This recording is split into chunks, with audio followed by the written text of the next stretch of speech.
Around 3 miles away from where I live in Chicago, southeast from my apartment in Wicker Park, is the most congested stretch of road in the entire United States.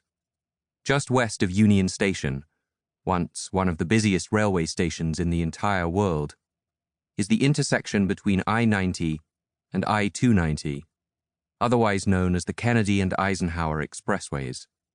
Named the Jane Byrne Interchange, this junction occupies an entire city block. From it, the Kennedy runs northwest, while the Eisenhower runs west. Most weeks, I cycle across one of the many bridges that cross these two highways into the city. At most hours of the day, the traffic beneath me is thick, with every lane full of vehicles of all sorts. The speed limits posted show that drivers are allowed to go at 55 miles per hour. But, except occasionally late at night, almost none do.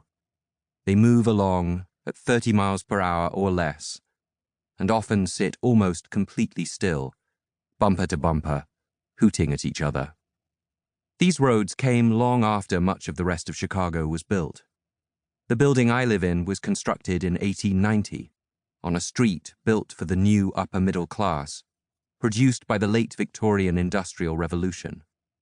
My neighborhood is full of these houses, and it is one of the loveliest places I have ever lived. You can walk almost anywhere you need to, and there is a stop on the L train, Chicago's subway system, around a 5-minute walk away, which I use to get around when I don't feel like cycling. Most of the houses are beautiful, solid brick buildings with grand porches, high ceilings, and huge windows.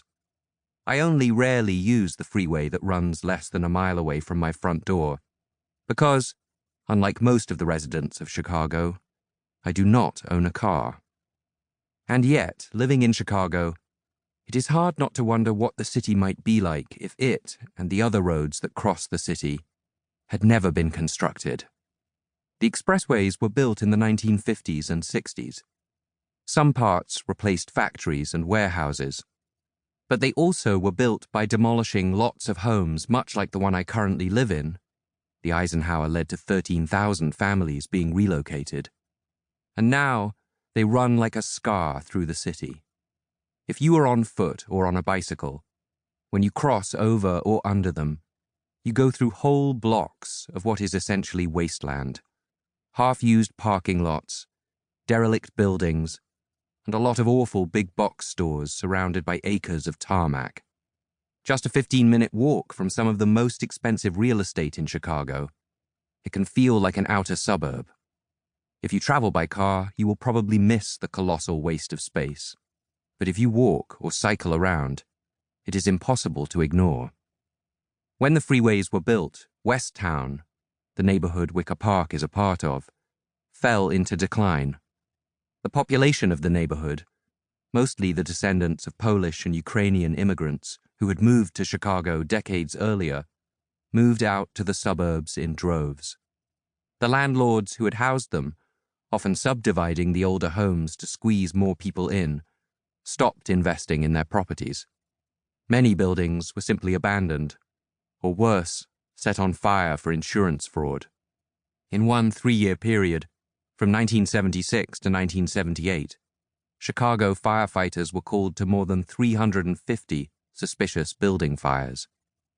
Living here now, eating at the fancy restaurants and shopping at the boutiques that have opened in recent years, it is hard to imagine. Houses like mine have refilled with well-off yuppies like me, as people realized that cheap real estate still had value and began to come back. And yet, it happened. Indeed, not long after arriving in Chicago, I was given the chance to interview Mayor Lori Lightfoot. When I told her where I was living, she smiled and gently told me about how much it has gentrified since she lived in the same neighborhood in the 1980s. Not everywhere in the city has recovered in quite the same way. Chicago's population is still 25% lower than it was in 1950, before the highway construction began. Many neighborhoods elsewhere in the city did not rebound in the way West Town eventually did, whether because their populations started poorer, or because they contained more industry, or because their housing stock was less pretty. They were abandoned. Many neighborhoods continue to lose population to the present day, particularly on the south and west sides, the centers of Black Chicago, where the freeway projects were often most destructive. Depressingly, large parts of the city, which is still one of America's greatest metropolises, and is now the only true economic center of the Midwest, are now characterized by huge windswept parking lots and overgrown fields where houses once stood.